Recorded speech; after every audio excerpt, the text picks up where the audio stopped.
सर्वांना नमस्कार. स्वागत आहे आपलं तुझी माझी जोडी या यूट्यूब चॅनलवर. व्हिडिओला सुरुवात करण्यापूर्वी आपल्या चॅनलला सबस्क्राईब करा आणि बेल आयकॉनवर प्रेस करा, जेणेकरून नवनवीन नोटिफिकेशन्स तुमच्यापर्यंत पोहोचत राहतील.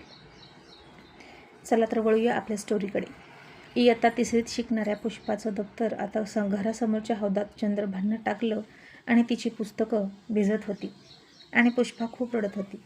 तिच्या उंचीपेक्षा हौद मोठा होता, तिला त्यात उतरतासुद्धा येत नव्हतं आणि जरी ती उतरली असती तर बुडून मरणार होती. मग पुष्पानं काठी घेतली आणि ते दप्तर बाहेर काढण्याचा प्रयत्न केला, पण चिमुकल्या पुष्पाला तेही जमलं नाही आणि तिनं इकडं तिकडं कोणी मोठं माणूस दिसतं का ते बघण्याचा प्रयत्न केला. पण भर दुपारी खेडेगावात घरी कोण थांबतो, नाही का? सगळेजण आपल्या आपल्या मार्गाला जात होते. रानावनात शेतात काम करत होते सगळेजण. जना आणि चंद्रभान दोघेच तेवढे घरी होते आणि तेही दरवाजा लावून बसले होते. आणि पुष्पा आता तशीच रडत रडत सरस्वतीकडे गेली आणि तिला सगळं सांगितलं. आता सरस्वतीला सुद्धा चंद्रभानचा खूप राग आला. तो बायकोशी कसाही वागेना. तिनं ते कबूल केलं होतं आणि स्वीकारलं सुद्धा होतं, पण त्यानं मुलांशी तरी नीट वागावं अशी तिची अपेक्षा होती.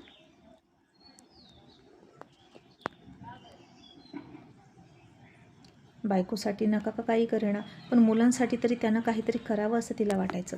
पण त्याला तर कोणाचं काही देणं घेणंच नव्हतं. आणि सरस्वती तिला म्हणाली, पुष्पा रडू नको बाळा, आपण तुला दुसरं दप्तर आणू आणि फ्रॉकसुद्धा आणू बरं का. आणि पुष्पा म्हणाली, नको मला नवीन फ्रॉक मागितला म्हणून माझं दप्तर तात्यांनी पाण्यात टाकलं. आता मी कधीच नवीन फ्रॉक घालणार नाही. आणि छोट्या पुष्पाच्या डोक्यात आता तेच बसलं. तिला तिचं दप्तर इतकं आवडायचं की ती त्या दप्तराला कोणालाही हात लावू देत नव्हती. खूप टापटीप होती पुष्पा. अक्षर तर मोत्यासारखं सुंदर होतं. आणि मी शाळा शिकणार, मी खूप मोठी होणार असं ती नेहमी म्हणायची. आणि शाळेमध्ये सुद्धा हुशार होती.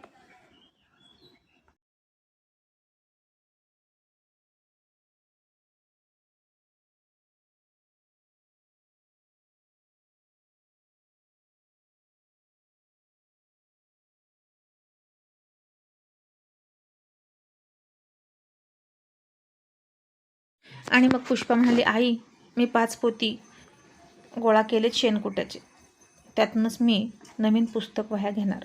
सरस्वती म्हणाली, बरं तसं कर, पण शिकायचं सोडायचं नाही आणि कोणाची अपेक्षाही करायची नाही. मग संध्याकाळी सरस्वती घरी आली. नेहमीप्रमाणे तिनं स्वयंपाक केला आणि घरात असेल नसेल त्या डाळीची तिने लसणाची फोडणी देऊन भाजी केली. चंद्रभान जेवायला आला आणि म्हणाला, हे काय रोज डाळ डाळ डाळ, दुसरं काही नाही का भाजीला? आणि सरस्वती म्हणाली, कोण आणून देणार भाजीला? आणि भाजीसाठी पैसा कुठून येणार? घर कसं चालतं? पोरांचा खर्च कसा भागवते मी, याचा तुम्ही कधी विचार केला आहे का? किंवा मला तरी कधी विचारलं का की मी कसं करते? आणि चंद्रभान म्हणाला, ते मला काय माहीत, आधीपासून तूच करतेस ना, मग आताही तूच कर. आणि सरस्वती म्हणाली, आणि तुम्ही काय केलं आधीपासून आणि आता काय करताय तुम्ही? चंद्रभान म्हणाला, हे बघ सरस्वती, या आधी तर तुला काही अडचण नव्हती घर चालवायला, मग आत्ताच का अडचण आली गं? आणि सरस्वती म्हणाली, आधी मी हे घर फक्त माझं आहे, हा संसार नवरा फक्त माझा आहे म्हणून करत होती, पण आता यात कोणीतरी वाटेकरी झाला आहे, मग तिनंही हातभार लावावा या संसाराला. कारण आता तुम्ही तर पूर्णच्या पूर्ण तिचे झालात आणि या संसारामध्ये मुलं तेवढी माझ्या वाटणीला आली आणि माझा नवरा माझ्या जावच्या वाटणीला गेला. आणि चंद्रभान म्हणाला, हे बघ सरस्वती, मी तुला वाऱ्यावर सोडलेली नाही. माझ्या नावचं मंगळसूत्र घालतेस ना, माझ्या नावचं कुंकू कपाळावर लावतेस ना, आणि रात्रीसुद्धा मी तुला जवळ यायला नको म्हटलंच नाही, तूच मला जवळ घेत नाहीस, त्याला मी काय करू?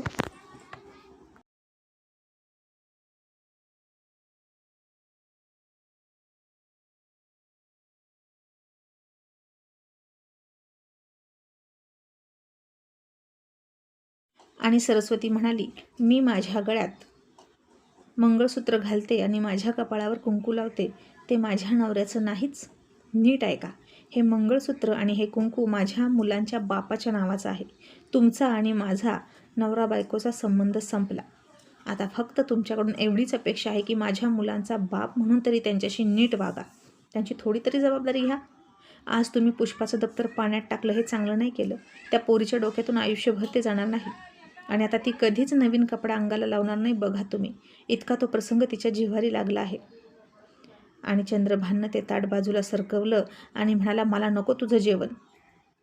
आणि पुष्पी लय आगाऊपणा करती, लय चुरू चुरू बोलती, म्हणून तिला धडा शिकवणं गरजेचं होतं आणि मी धडा शिकवला.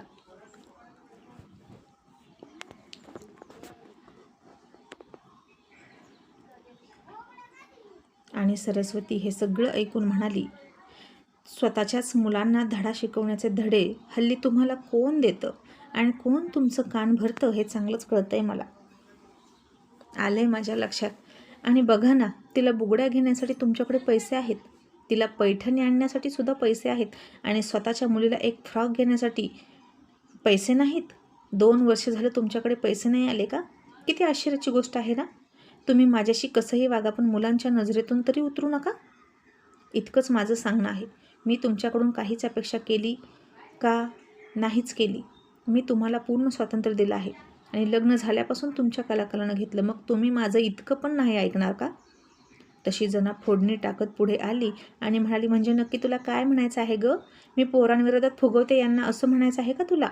अगं उलट तूच फुगवतेस पोरांना, मला उलट बोलायला लावतेस आणि त्यांच्या वडिलांना उलट बोलायला तूच शिकवते. मी सगळं ऐकते की माझ्या कानानं. म्हणूनच पोरं हल्ली उलटं बोलतात यांनासुद्धा. आणि मी कशाला कोणाचे कान भरू? आणि काय गं, नवरा नाही म्हणतेस ना, मग नवरा नाही तर पोरं तरी कुठून येतील? काय हो, बरोबर बोलते ना मी? चंद्रभान आता काहीच बोलला नाही आणि उठून बाहेर गेला. मग संध्याकाळ झाली. सरस्वती आता बाहेर झोपली होती आणि खूप दिवस झालं चंद्रभान तिच्याकडे गेलाच नव्हता. तिनंही त्याला जवळ येऊ दिला नव्हता. पण आज त्याला का असं वाटलं कुणास ठाऊक की तिच्याजवळ जावं, आणि ती झोपेतच असताना तो तिच्याकडे गेला आणि तिला मिठी मारली. तिच्या खांद्यावरचा पदर खाली फेकला, तिच्या ब्लाउजच्या वरचे 2 हुकसुद्धा काढून टाकले आणि तिच्या शरीरावरून हात फिरवायला लागले. आणि इतक्या दिवसानंतर तिच्या अंगावरून फिरणारा तो पुरुषी हात सरस्वतीला ओळखीचा वाटला आणि सरस्वतीसुद्धा उत्तेजित व्हायला सुरुवात झाली. तिची छाती प्रेमानं उचंबळून आली आणि श्वास गरम व्हायला लागले.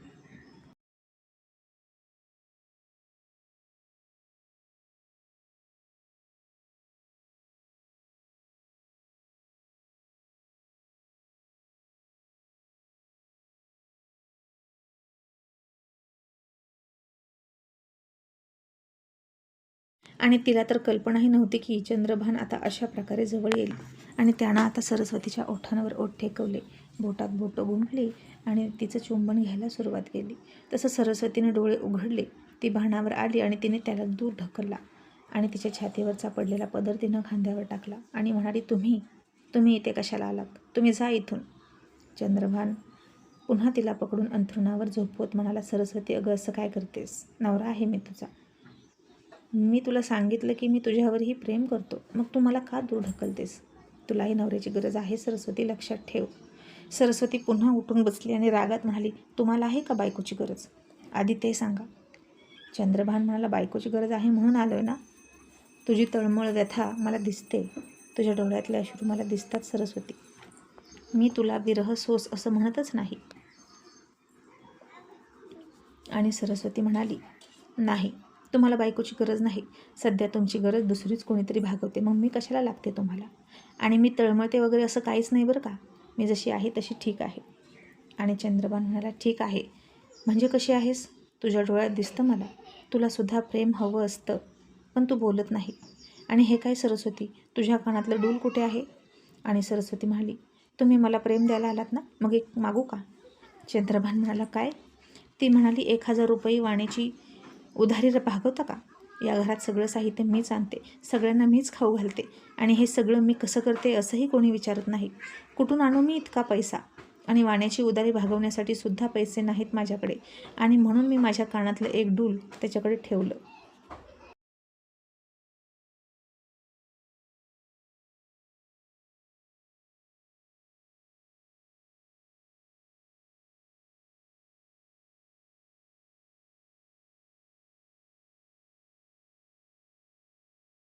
आणि चंद्रभान म्हणाला, सरस्वती अगं 1000 रुपयासाठी तू 6-7 हजाराचं डूल का ठेवलं? आणि सरस्वती रागात म्हणाली, मग दुसरा कुठला पर्याय आहे माझ्याकडे? तुम्ही सांगा. या मुलांना काय खायला घालू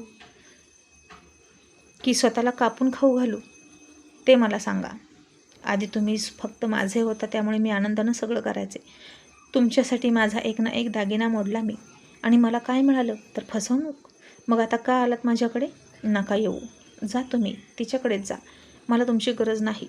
माझ्या मुलांना तेवढं बापाचं प्रेम द्या, असं म्हणून सरस्वतीनं त्याला हाकलून दिलं. आणि चंद्रभानसुद्धा लगेच उठून गेला. आणि सरस्वतीनं पुढची अख्खी रात्र जागून काढली. तिच्या डोळ्याला डोळा लागलाच नाही.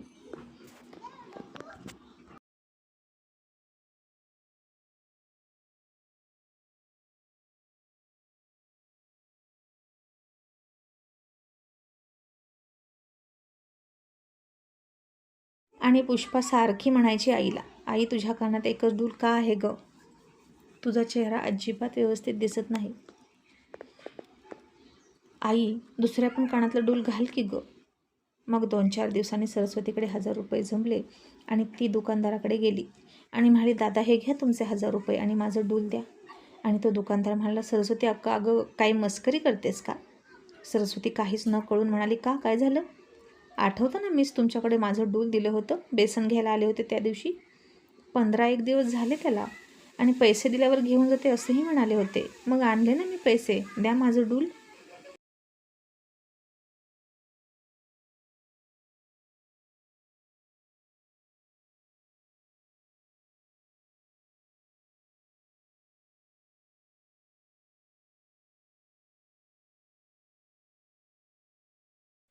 आणि दुकानदार म्हणाला, सरस्वती अक्का अगं 2 दिवसापूर्वीच तुझा नवरा आला होता की, आणि त्यानं 1000 रुपये दिले आणि तो डूल घेऊन गेला.